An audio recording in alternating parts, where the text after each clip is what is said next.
Before we get to my Week 15 2024 NFL recap, I want to remind you that this Friday, the Brandon's World Merry Christmas special will be live at 8 a.m. Eastern Time. This is where I will go in depth on all the greatest sports stories of the year in 2024. I'll talk about the WWE Slammy Awards. In my opinion, for 2024, I'll give my 2025 sports predictions. Plus, I play a game of fair or foul with friend of the show, former guest co-host of the show, Jalen Sandvik, and my best friend in the whole world, who you guys have not heard from in a few years, Andrew Bacca. It's a long 3 hour show. It's our biggest show of the year. The Brandon's World Merry Christmas special takes place Friday at 8 a.m. Eastern Time. Let's get into the 2024 Week 15 NFL recap. Now, we did go 13 and 3 in the money line. The three games we missed were Cowboys Panthers. That was unfortunately my only best bet I missed of the weekend. Jets and Jags. Jets won. Honestly, who cares? Tampa Bay picking up a big win on the road against the Chargers. Again, those were the only three games I missed in the money line. At this point now, we are 152 and 72 in the money line. We are 44 out of 75 in best bets on the year, going 4 for 5. We hit Cincinnati minus 4.5 against Tennessee. We hit Baltimore minus 14.5 against the Giants. We hit Houston minus 2.5 against Miami. And we hit Denver minus 3.5 at home against the Indianapolis Colts. Maybe we wouldn't have if Nick Benito didn't have that pick six. Maybe we wouldn't have hit Denver if Jonathan Taylor would have just not dropped the ball at the goal line. But regardless, we hit it. The Rams Niners game, obviously the big monsoon Thursday night. Rams win the game by six, 12-6. Brock Purdy, a critical interception late, and a game that the Rams, man, whose offense been hot and cold this year, but when Puka Nacua and Cooper Kupp have both been healthy, they've been a very dangerous team, and they swept the San Francisco 49ers going into the year. Of course, Kyle Shanahan has owned Sean McVay in the past. The Rams this year, they beat them in LA week 3 without Kupp, without Nacua. This game was obviously a different game in the first half because of the monsoon, but the Rams were able to kick 4 field goals, shut San Francisco's offense down. Brock Purdy and that offense really struggled to move the ball without Ayuk, without McCaffrey. In my opinion, they're not getting George Kittle the ball enough. And listen, the Niners season has pretty much been over. It's been a season of tragedy, with multiple members of their family unfortunately losing children during the season. It's been, a year of just heartbreak on the field as well with a bunch of injuries. So it just does not feel meant to be for San Francisco. And for the Rams, now with Seattle losing to Green Bay, they control their own destiny for the NFC West. We've sort of seen this movie last year. Stafford and McVay and Kupp and the Coo crew, they got hot down the stretch, but they ended up losing in the wild card round. This year, they get to the wild card round. It could be a rematch with the Green Bay Packers or the Minnesota Vikings, two teams that they played earlier in the year. They beat the Vikings. They did lose to Green Bay. Chiefs at the Browns. I said I didn't understand why the Browns were only 4.5 point dogs. I didn't trust Jameis Winston. Jameis Winston throwing 3 interceptions, DTR throwing another one, 2 fumbles by Nick Chubb, along with a broken foot, 6 turnovers later. And yet Kansas City only scored 21 points, and Patrick Mahomes left the game with a severe ankle sprain. And now it sounds like Carson Wentz, the immortal Carson Wentz, the former number 2 overall pick of the Philadelphia Eagles in 2016 out of North Dakota State. Carson Wentz strong, the man who I have multiple shirts and jerseys of. He may start for the Chiefs this coming Saturday against the Texans. For the Browns, their body language looked bad. They looked defeated. They could do nothing on offense because all they could do on offense was turn the football over. Nick Chubb, again, is injured. I told you 2 years ago the Browns should have traded Nick Chubb. I've had multiple conversations around the Browns with many guests here on Brandon's World. You can check those out. Really, at this point, Jerome Ford, Jerry Jeudy are the best playmakers. Jameis Winston looks like he can't see when he throws the football. You should see what you have in DTR moving forward to me for the rest of the season because this could be a total teardown at the end of the year, or Stefanski and Andrew Berry could both come back. I don't know. Again, it sounds like Carson Wentz is going to get the start against the Texans on Saturday. Chiefs need to win at least one more game to secure the number one seed in the AFC. I think they'll be able to do that, and I would not be surprised if Carson Wentz plays well under Andy Reid because, well, that will just be the luck of the Houston Texans and the Kansas City Chiefs, and I'll leave it at that. Cincinnati pulled away from Tennessee late. Will Levis made some Will Levis plays, couple of pick sixes. Tony Pollard had a bad fumble. Joe Burrow, Jamar Chase, T. Higgins, they took apart the Tennessee Titans, who should be, in my opinion, looking for a new quarterback next year. Again, we hit the 4.5. My golden rule this year, I've been burned by it a couple times, but I've hit it more than I have not, is to bet against Will Levis and the Tennessee Titans. For Cincinnati, if they take care of Cleveland and Denver loses to the Chargers on Thursday, it sets up a big matchup for Cincinnati against Denver in Cincinnati. Cincinnati needs Denver to lose out. They need Miami to lose at least one game, which I think they will lose either to San Francisco or even at Cleveland, because I don't think Tua will be able to play in the cold. And I think Cincinnati here, as long as Denver loses to the Chargers and they take care of business against Cleveland, yes, they had to beat Pittsburgh week 18. Pittsburgh could be resting. They could be in their spot for a seed. Who knows? If Kansas City loses to both Houston and Pittsburgh, Kansas City could be fighting for the one seed week 18. They're going to Denver. So there's a lot of interesting factors at play. But the Bengals, bottom line is they're still alive for an AFC wild card spot. The Ravens, they just took care of a Giants team that quit. Lamar Jackson was spectacular again. Honestly, who cares? They have a big game against the Steelers here. They lost to them by 2 points last time they played. I believe it was week 11. Baltimore will obviously be looking for revenge in a big game that if Pittsburgh wins, they clinch the AFC North. Okay. The Saints are an unmitigated disaster. Remember when they started 2-0 and everybody was talking about them as the hot shot team of the year? Yeah. Now they're down to Jake Haney and Spencer Rattler because Jake Haney could not move the football.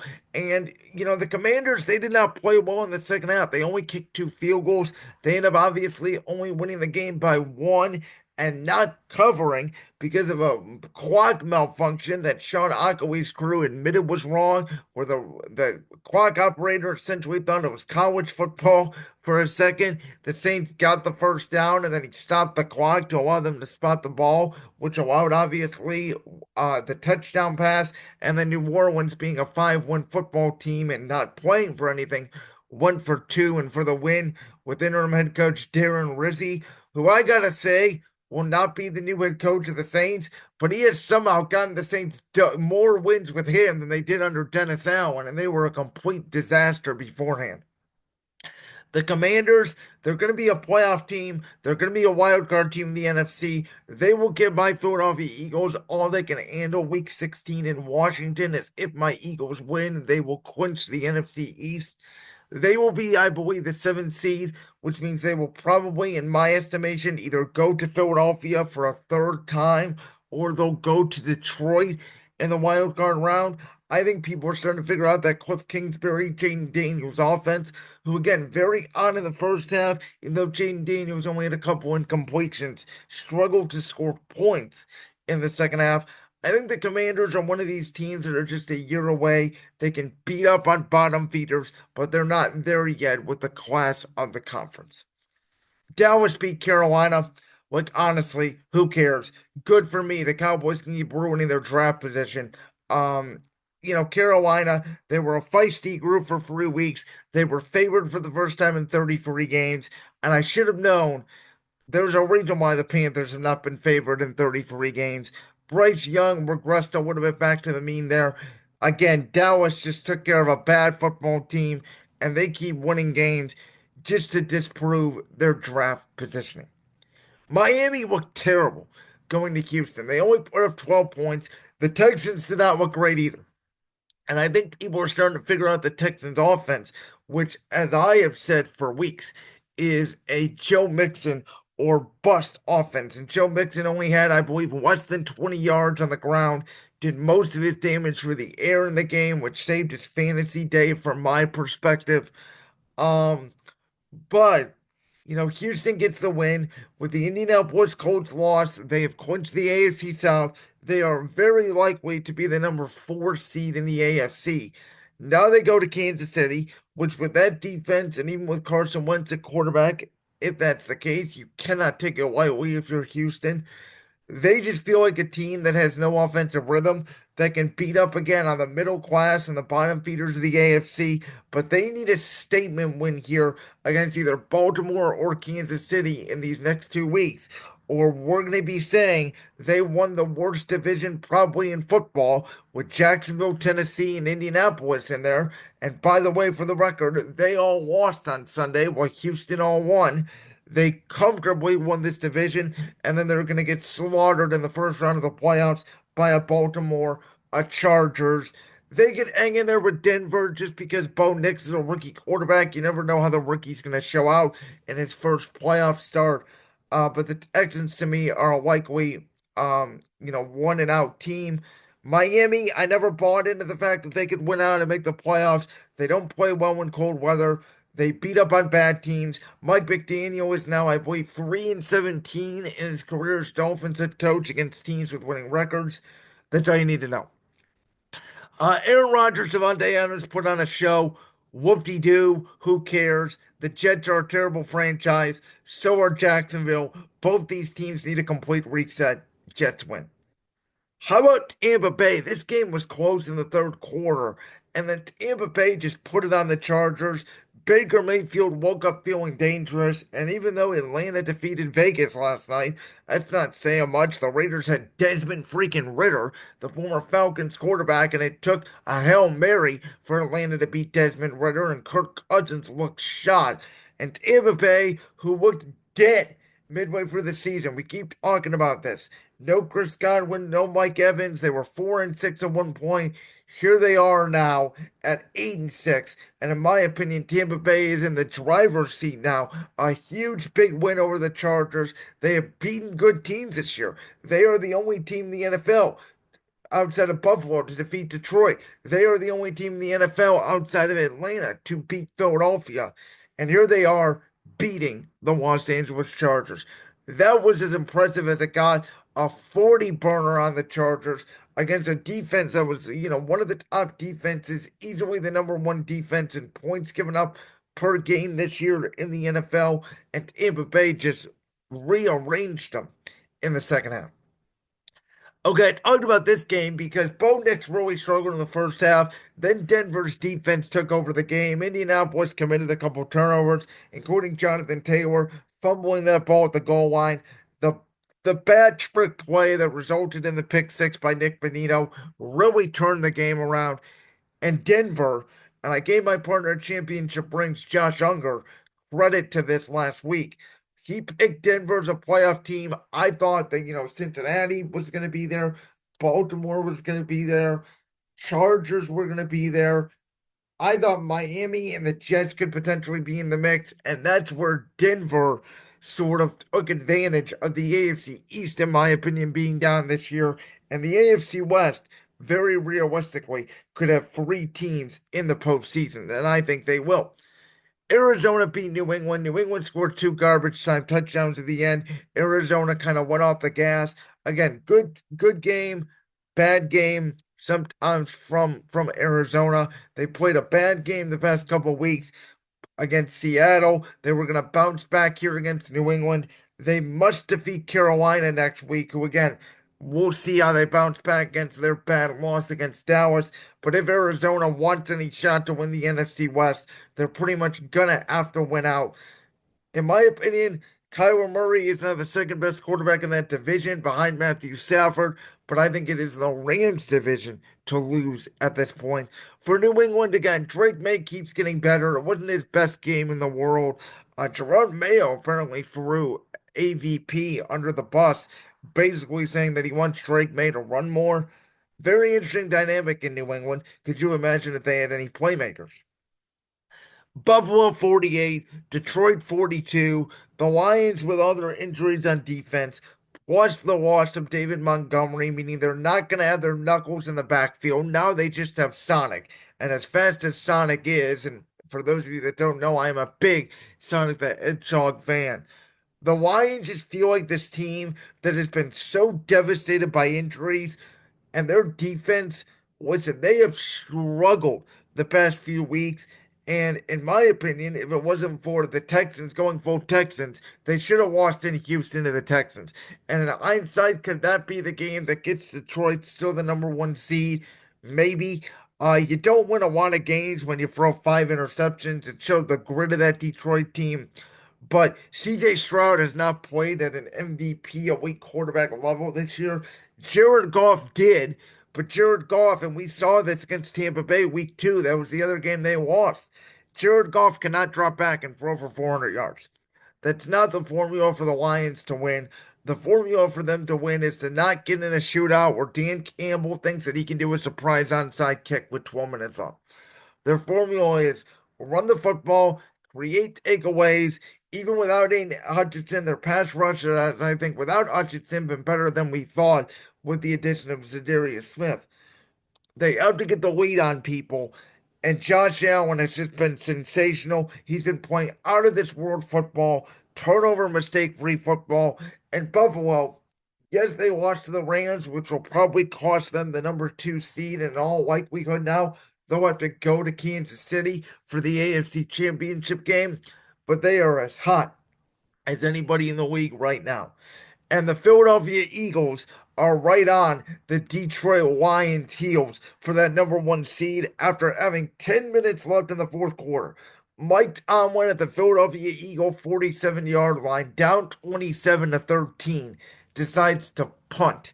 In a very weird situation there, in my opinion. Again, I love Mike Tomlin. I think he's been great on the Hard Knocks version with the AFC North. But this has been my problem with defensive coaches. Sometimes they trust their defense too much. They're not as urgent on the quarterback position. And Russell Wilson has had a bad game. The offense had a bad game. Najee Harris, that fumble really turned the game. But the Eagles' defense, after showing some weeks last week against the Carolina Panthers, again, I thought it was a little bit of a trap game there, looking ahead to Pittsburgh. That defense really made a lot of big plays. We know the incident that happened with Jalen Carter on the sideline. Very emotional player. At this point, he's getting double teamed every single week, every single game. Josh Sweat has made plays. Nolan Smith has made plays. Again, you talk about Zach Bond, Kobe Dean, Quinyon Mitchell, Cooper DeJean in that secondary.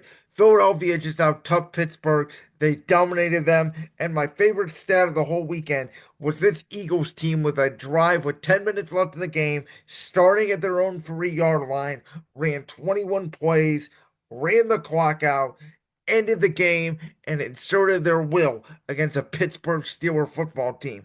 In my opinion, cementing Philadelphia as right there with Detroit, top team in the NFC. The A.J. Brown drama that I was a little bit scared of going into the week, I thought they would correct it. You could see an emphasis on getting A.J. Brown the football. Now against Washington, I think the emphasis should go back on getting Saquon Barkley his touches. This offense is so dynamic when Saquon Barkley is the leader, and then you bring those guys up in the box. You have one-on-one shots with A.J. Brown and Devontae Smith, one-on-one on the outside. And even without Dallas Goedert, Grant Gutierrez done a nice job stepping in at tight end. We'll have to see if the loss of Landon Dickerson at left guard is significant. I hope not. He's one of the best left guards in the National Football League to solidify what, in my opinion, is the best offensive line in the NFL. And for Pittsburgh, they may have been looking ahead a little bit to Baltimore. We know how big of a game that's going to be. We know it's going to be a close game. If they win that game, they solidify the AFC North, and they have once again not won in Philadelphia since the 1960s.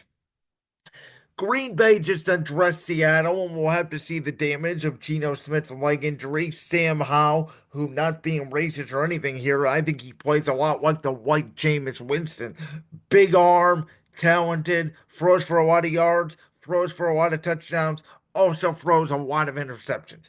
The difference to me is one was what, a fifth round pick, and one was the number one overall pick in the draft. But the game was over by the time he came into the game because Green Bay just went down the field the first two drives. Josh Jacobs, bam, bam, bam, touchdown. They won the coin toss. They received the ball and they drove down 9 plays, 8 runs, one pass. At that point, you kind of felt like the game was over. I'm just being honest with you. It sort of felt like Green Bay's night. Again, Seattle's a good team. They're a weird team to me where it's like I like their offensive pieces. Tyler Lockett has not been getting involved as much as I would like, but they do have the emergence of Jackson Smith and Jigba, the second-year wide receiver at Ohio State. Outside of Leonard Williams, to me, their defense lacks a lot of star names. Mike McDonald has them playing well week to week. They feel like a very good team that's just a piece or two away from becoming a legitimate contender in the NFC West. I think that Seahawks Rams week 18 game next to Vikings Lions look like the only two probable Sunday night games to me that will be flexed into that spot. That Seahawks Rams game could very well be for the NFC West title, and Mike McDonald and Seattle's organization has historically struggled against the Sean McVay led Rams. The Bears looked like even more of a disaster last night. Minnesota, Brian Flores came with a game plan different from when they played them a couple weeks ago. They just undressed the Bears. Good win for the Vikings, and Sam Darnold didn't even play that well, and yet they won 30-12. Minnesota, underratedly, in my opinion, if they win here throughout, if they don't lose another game, they will get the number one seed in the NFC.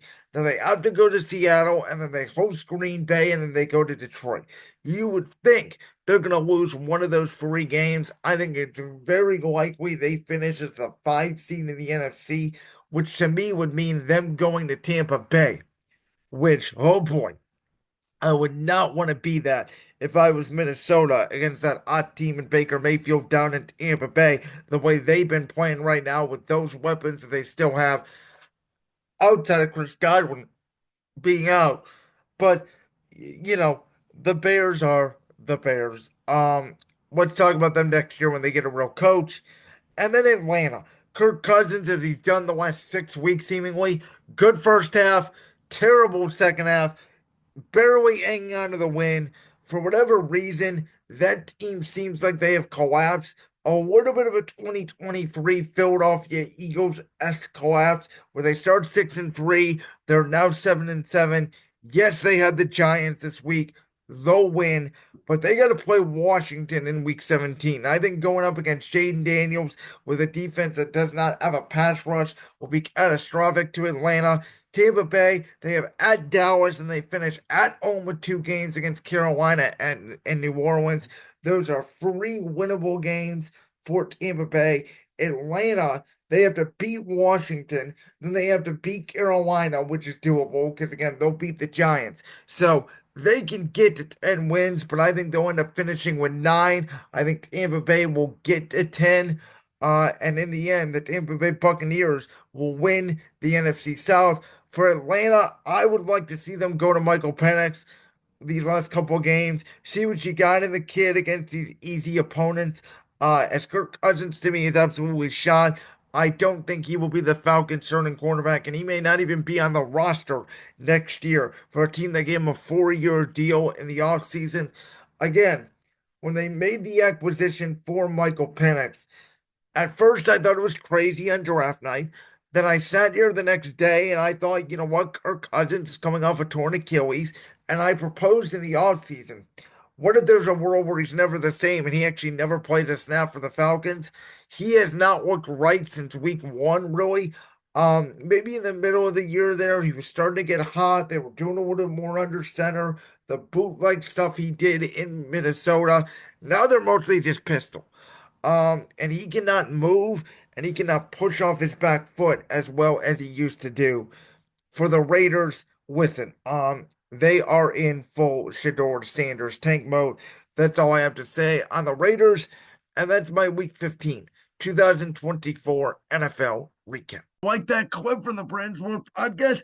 If so, make sure you go down there and hit that subscribe button. While you're down there hitting the subscribe button, make sure to also hit the notification bell so you never miss another upload. And make sure you check out all the other clips from the Brand's World podcast right here on YouTube.